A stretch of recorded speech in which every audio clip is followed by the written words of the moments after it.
Hello, everyone, and welcome to the Intelligentleman Podcast. I am your host, Milt Walker, and today we are going to be talking about spiritual evolution and stages coined by a spiritual teacher that I closely relate to, and so I wanted to share with you all the things that I've been learning. And so, with that being said, there's four, and we're going to be talking about all of them. But this episode is dedicated to the first one, which is the one that we're naturally drawn into after, being conditioned by the world, coming into, a lot of coming in touch with a lot of low vibrational energy throughout living. People tend to be drawn into this stage, and so that stage, right, would be the victim stage. That's right, that's the victim stage, and we're going to talk about a little bit about what that is, and then we're going to end it with talking about how to break out of that. How do you get yourself out of that? And it's a very interesting topic, and it's a very nuanced thing, because there's more to it than what we're going to be able to fit into one episode. And so it's something that you have to think about. You're going to have to go and contemplate and kind of, meditate on if you do. I hope you do, because it's a great thing. Just to, kind of let go of some of the old beliefs that may be keeping you from seeing this in your own life. Okay. So starting it off, the victim stage of consciousness, or conscious evolution, is really hallmarked by thinking that something outside of yourself is controlling or making something happen to you, right? We hear it a lot now in mental health and so on and so forth, about how we control our happiness and so on and so forth. So these are some of the things that, kind of come from being in that mindset, because we think that something outside of ourselves is either giving us something or taking something away from us, right? And it's usually also categorized by an attention to what you don't have. So usually it's followed with a lot of conversation of, I want to do this, but I don't have this, or, I want to be this, but I'm this. And, a lot of victimization, self-talk, where you're talking to yourself as a victim, saying that, you're a victim of a circumstance, or of some divine fate that has you struggling in some area of your life. And those could be, societal. It could be something that your parents put into you. It could be, religious, philosophies that have you thinking certain ways about that.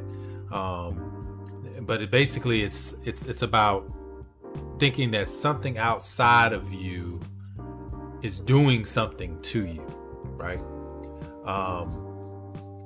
And when we talk about this, we have to understand that we're talking about our spiritual evolution. We're not talking about the things that people decide to do. We're talking about your spiritual evolution, the way that you view yourself.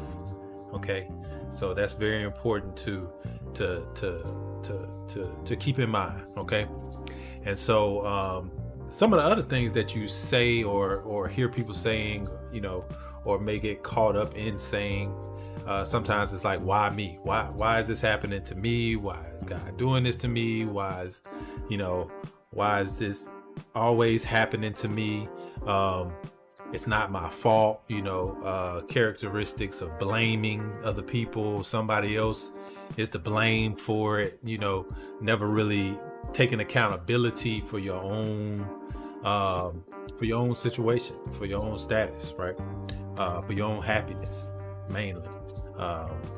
Because again, when we're talking about spiritual matters, we're really pushing the envelope, because if you know that there are things that can affect how you are in the world, right? So I'll just give you an example like this. As in leadership training and management training, leadership training, one of the things that they teach you when you're training people and you're doing conflict resolution and things like this is you have to have accountability. You have to be accountable for your actions, right? For your actions, for your thoughts, your attitude, the way that you show up to work, the way that you show up, to conversations. These are the things that you're responsible for, right? And a lot of times, we put it off on external, causes. We say, well, I'm feeling this. I'm like this because I'm feeling this way, or I'm like this because this happened, right? Instead of saying, oh, well, you know what, that happened, but, and then transmuting that into something else. But that's going to be a different episode. We're just going to kind of sift around in here, because it's very important to become aware of these things so that you can change them. You have to be aware of them. Good evening, Queen Tracy. How you doing? Good to see you too. I appreciate you tuning in. Always appreciate all the support and love from everybody. Thank you so much. I see Pam's joining me. Thanks, Pam, for joining me. My boy Peanut, we call him Peanut. Wesley Evans, he's joining us. Salute to you, brother. I see you out there doing your thing. Saw you out on the beach. Keep it up. So with that being said, let's talk a little more about this, right? The victim stage of spiritual evolution. There's a lot of people who live there that you'll see, because again, when you're talking to them or you hear them talking, and their conversations are geared around blaming other things, other people for the state of themselves, right? And it may not be that they're in that all the time. It may not be that they feel like a victim in this part of their life, but they feel like a victim in another part of their life, right? Because as we know, we're very dynamic spiritual beings. So it's not linear. So it's not something that you can just slice down and you're gonna get it all. That's not how that works. Sometimes we fall victim into certain mindsets in certain areas of our lives. I'll give you an example. Like at some point, you may feel like, your relationships don't go well, right? And you say, well, it's always them that's causing these relationships to go haywire, right? When, with a little introspection, you might see that it really is you. It really is you. And it doesn't necessarily mean that you're doing anything wrong. It just means that you may be allowing certain things in your life. There's a psychologist that I follow on Instagram, and she talks about one of the books that she came out with, she's famous for, is Set Boundaries, Find Peace, right? Nedra Tawwab. And she says it a lot. Where, if you set the boundaries for your own life, then you dictate what happens in your life, right? You don't have to be a victim. You don't have to. Because if you set the boundary, you say, hold on. Sorry about that. But if you set the boundary for your own life and you dictate this, dictate the things that you want to come into your experience, then you have essentially kept that from happening, right? So that's one way. But again, we're gonna stay where we're at. We're not gonna get into the solution just yet. We're gonna keep drilling into the problem, because it's a deep-rooted problem a lot of times, and the very beautiful thing about the stage is it's a very unique experience to each person, because it has to do with your experience with life and how you have come through life, the people you've met, the places you've been, the things you've done, the things you've seen, and that will dictate how you set your perception up to how you feel about your relationship with life, right? Is life always coming down on you? Do you have bad luck, right? Or do you all these things that we kind of get very superstitious about, but really it's really drawn from the way that we are, right? And like I said, some areas you may feel very, very powerful in. You feel very masterful. You feel like it don't matter. Anytime I do this, I'm gonna get it. I feel like that when I'm doing IT or I'm doing problem solving and stuff like that. Like, I feel very powerful when I'm doing that, because I love doing it, and it's something that it flows through me. So when I accept that, right? So I know that about myself. So I kind of flow in that. So when I'm in that state, I know that, hey, I know I'm going to find the solution. There's no doubt about it, right? But there may be other areas where I'm like, I'm not so sure, not so sure why this is always happening to me, but but I mean, I've been working on that, and I've been really getting myself and because a very important part about this is how you talk, right? Because it starts with your thoughts, right? But the talking is an indicator, because sometimes you might not even know that you're not aware. Let me say not know, but you're not aware that these thoughts are the things that are really triggering you into this, right?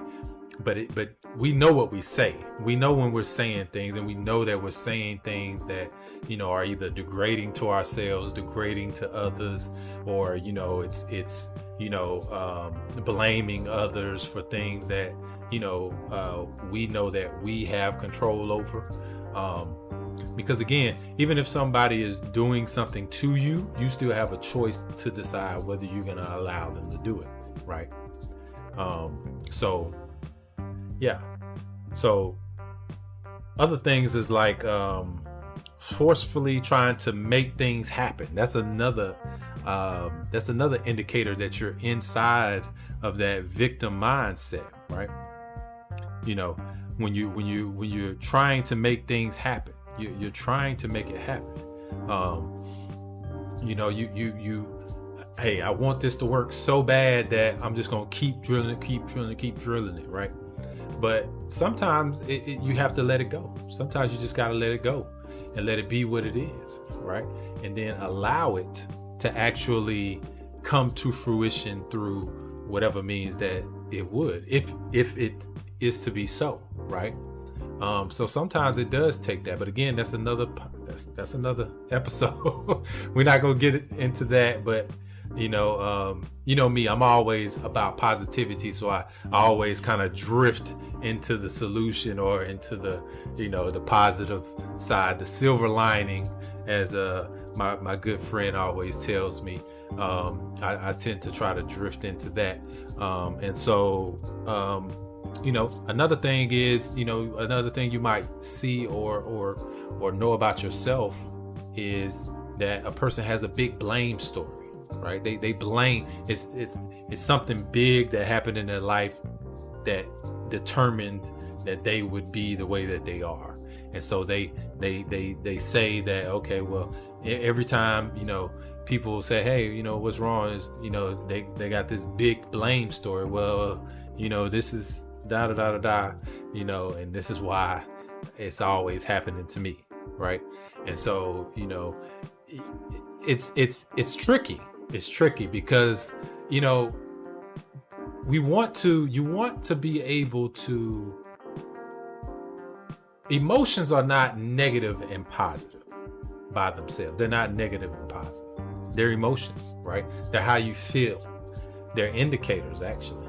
So the things that they're indicating to you are which way. It's a guidepost. So it tells you, okay, if this makes me feel sad, then I know that, or it makes me feel mad, or it makes me feel frustrated, then I know I need to distance myself from that, or I need to work on something within myself, right?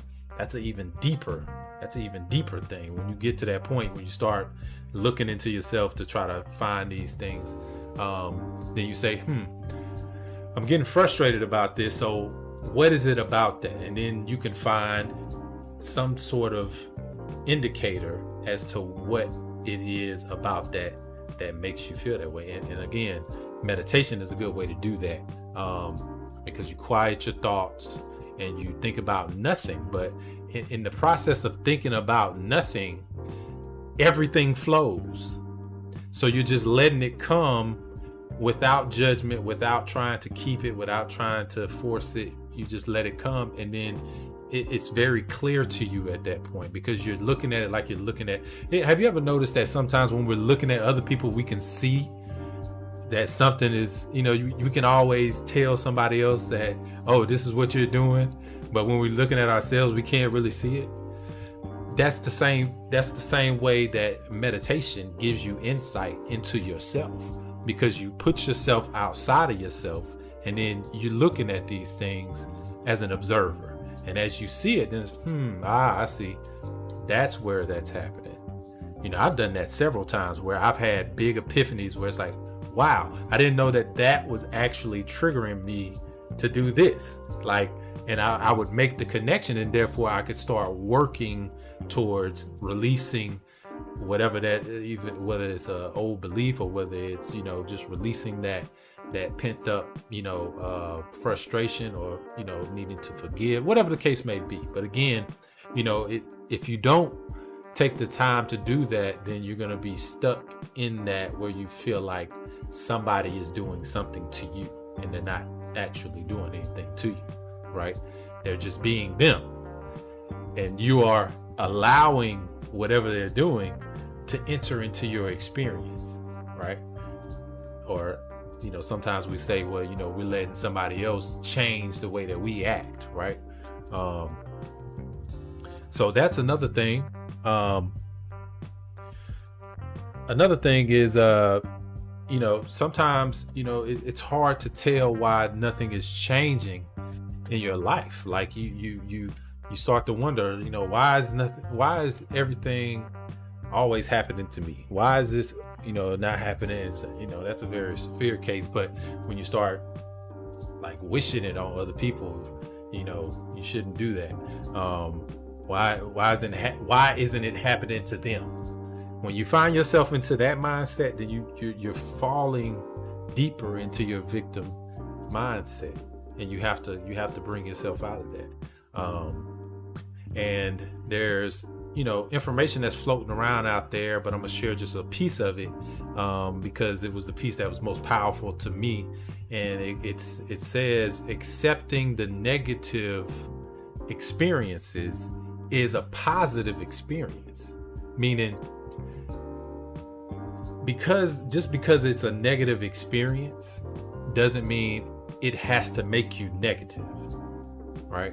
And I used to say this as, when I was young, and I never really understood what I was really understanding. I understood it on a very surface level. I didn't understand the depth of it, which was, you always have a choice, right? You always have a choice to act however you want to act. You don't have to do whatever somebody says for you to do, just, because they want you to do it, or just because they try to trigger you. You don't have to do it. It's always a choice, and so now the deeper understanding of that is accepting negative experiences is a positive experience. When you can accept that, okay, well, hey, that was pretty harsh, but hey, I mean, I'm just gonna continue, down my path, and I'm gonna continue being the bright light that I want to be, right? That I want to be. I'm not gonna allow something else to change it and turn me into whatever it. And they may not even know what they're doing either, but but yeah, I'm not gonna allow it to affect me in that way. Okay. Wanting, and this is the kicker, because this is where it gets kind of tricky. Wanting positive experience is a negative experience. And you know what? What's really interesting about this is, religious philosophy talks about this a lot. It's, where it's about where they say you should do things without expecting anything back. That's what they mean. That's the principle, right?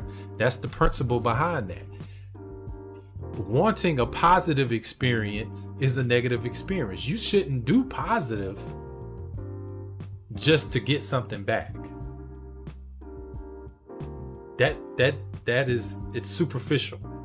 It's superficial, and that's very surface level. That's not something there's no depth to that. There's no substance to that. Because you're literally, basically, you want somebody to hire you to do something good for them. Basically what you're saying. You want somebody to hire you to do something good for other people. That's what you want. No. In order for you to embody true love,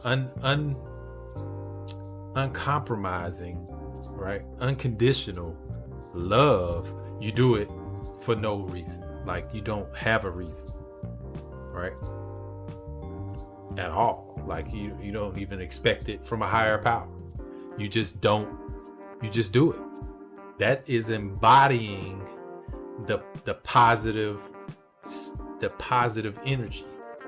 Now you are the positive energy versus letting the positive energy work through you, right?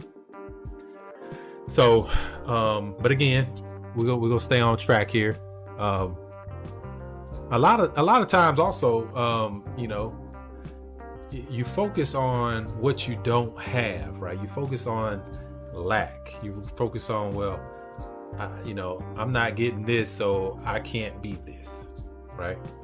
And a lot of people struggle with this, and that's okay, because that's where the true key is. Once you can really break that thought, then the rest of it kind of flows from that. Once you understand that you really don't have lack, you don't really lack anything, right? You have all that you need within you. Once you understand that, then everything else kind of flows from there, right? Because again, that backwards law, which is wanting positive experience creates a negative experience, and accepting negative experience is a positive experience, right?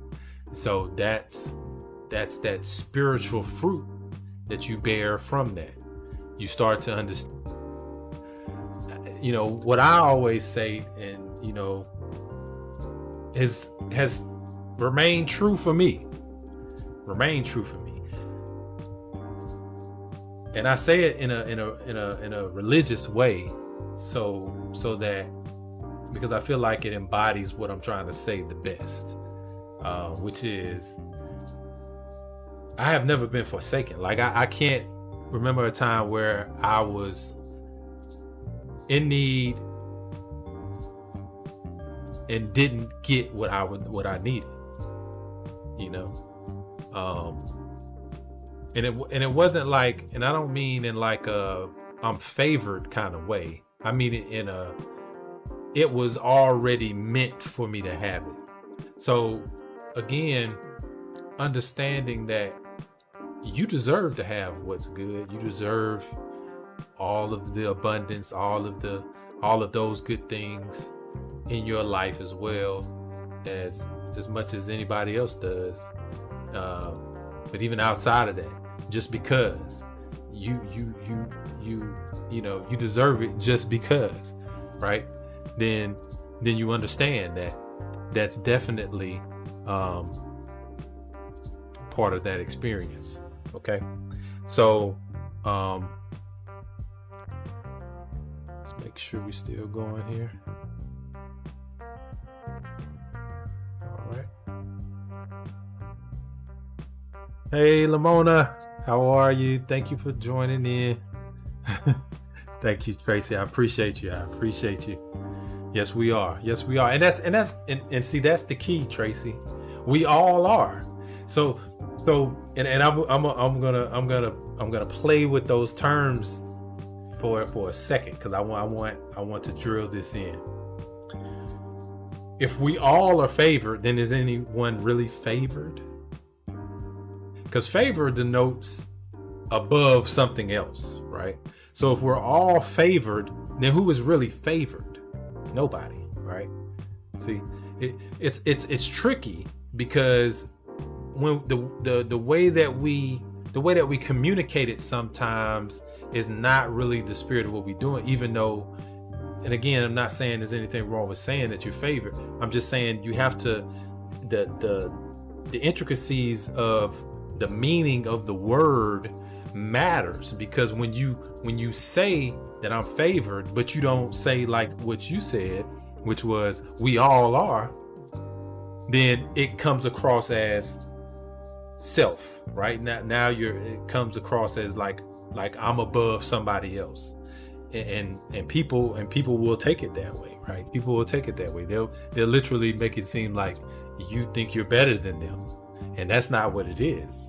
Actually, I feel the same way about you. I feel like you you might not see yourself that way, but I see you that way, just like I see myself that way, and so, definitely thank you, Tracy. I appreciate that. Very good point. I appreciate you for that.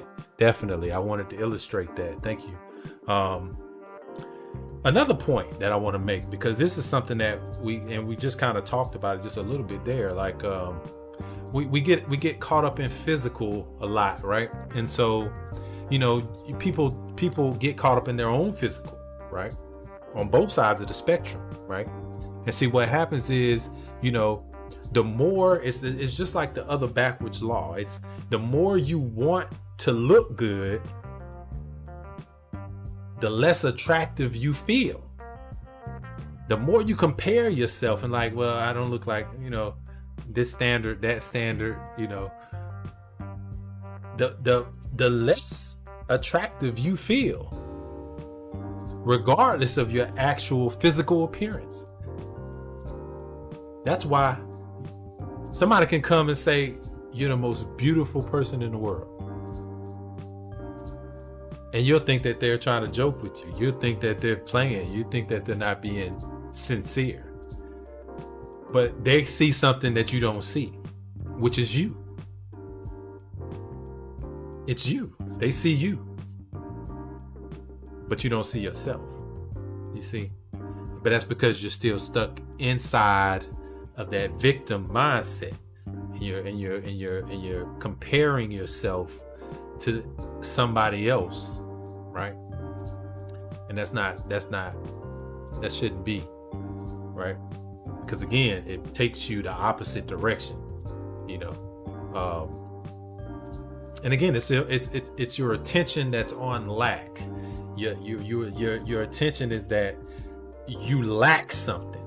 You know what I'm saying? Like, I'm not attractive. I lack beauty, right?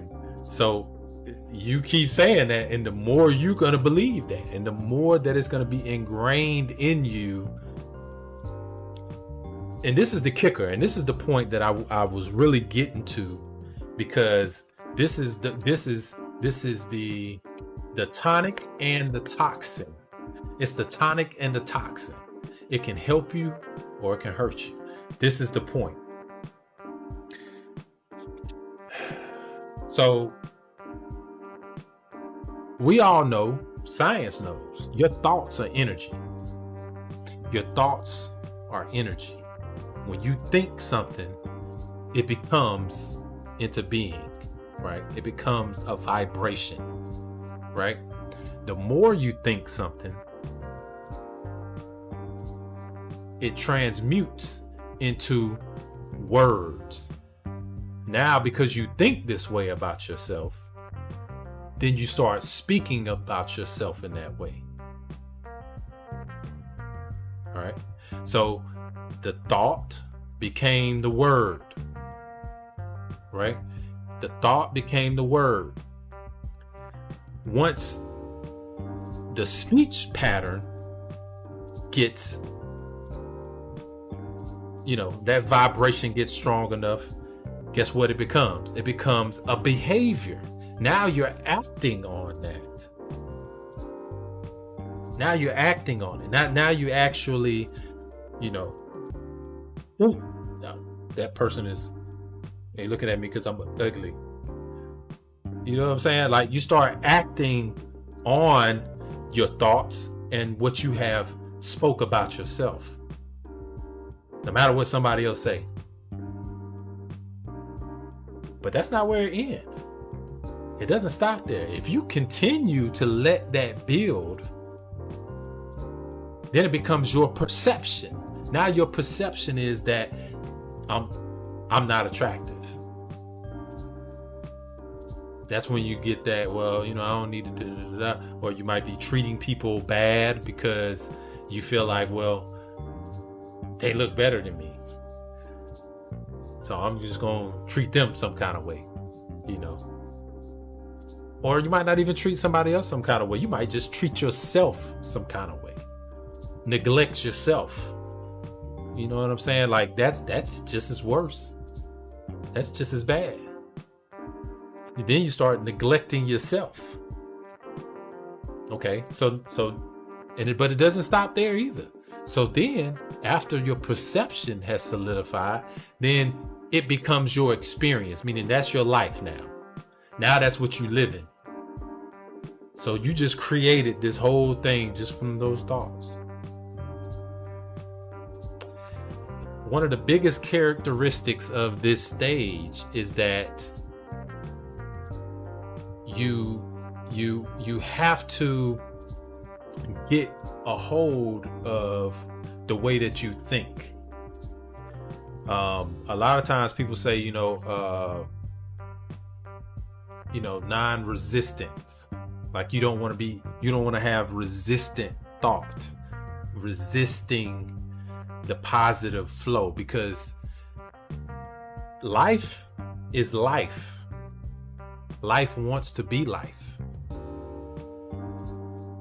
If left to its own devices, life will be life. Meaning anything that promotes life, life will be. Period. Because that's life. It is itself.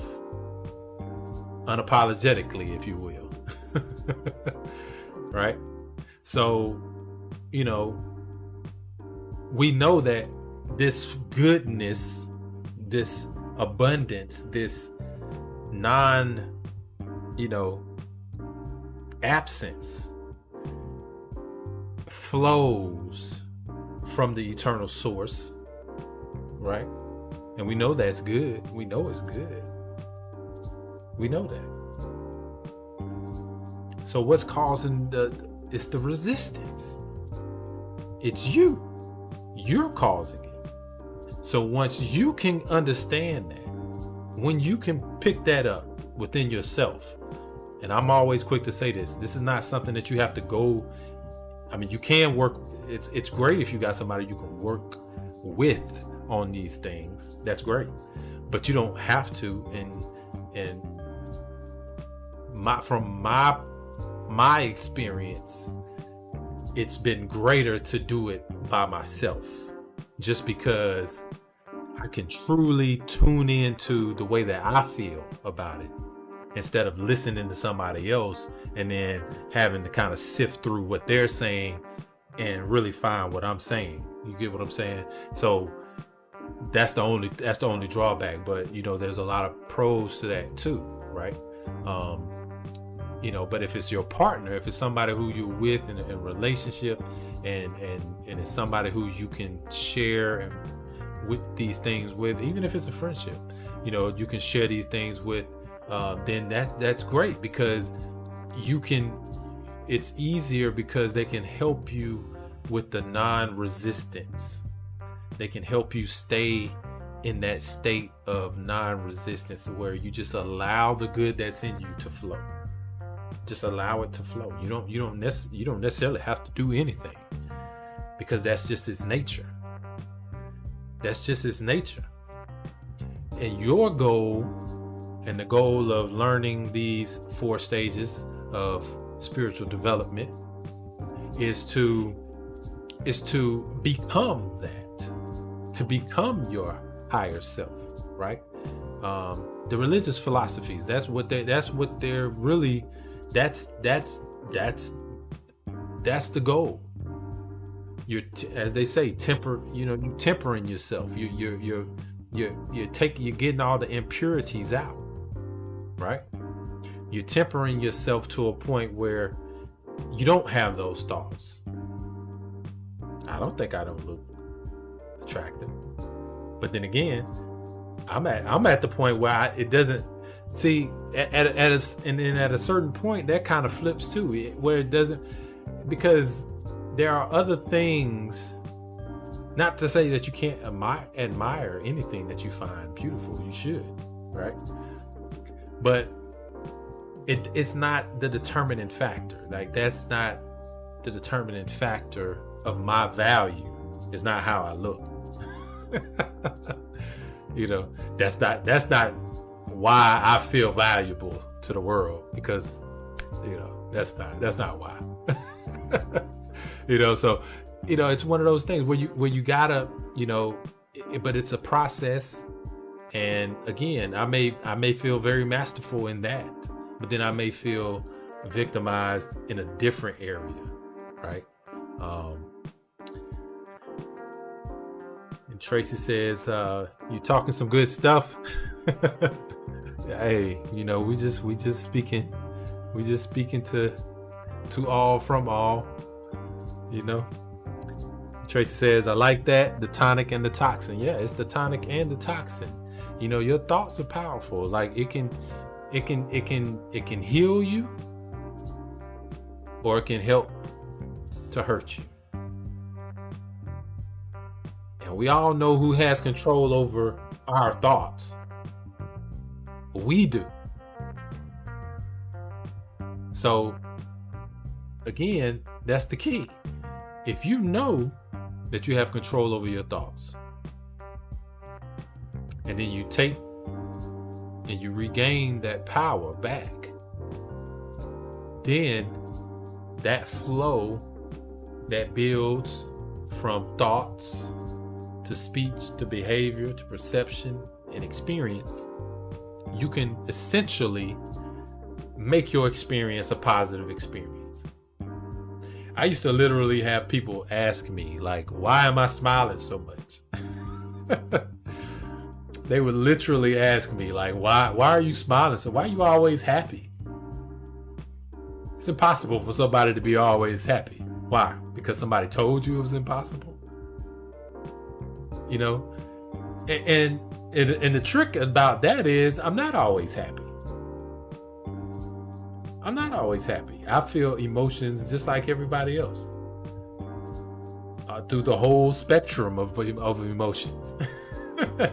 I'm not exempt to that, but I choose what I choose what I want to bring into my experience, though.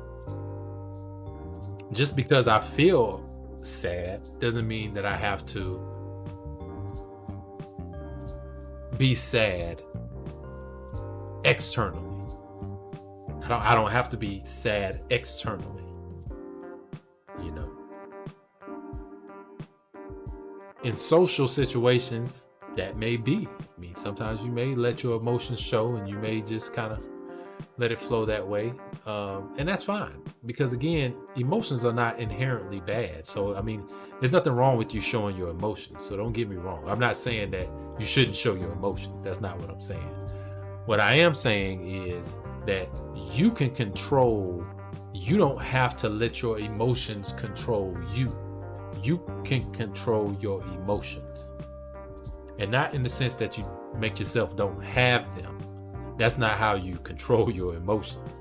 That's the absence of emotion. That's not controlling the emotion.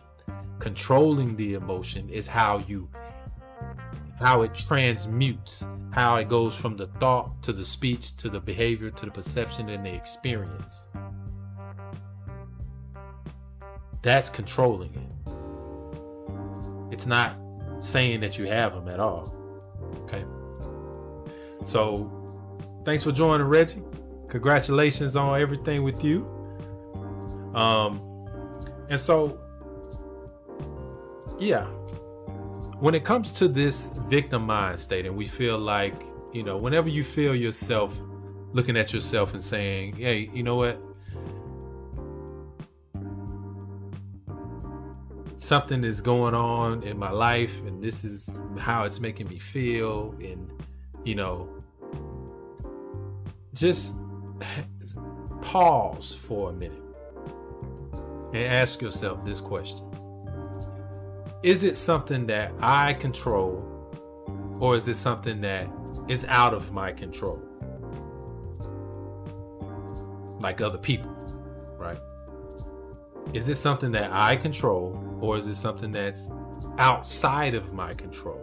If it's something outside of my control, then I work on releasing my need to control it by controlling the outcome, by controlling the way that they should see me, or the way that, we interact, or whatever the case may be.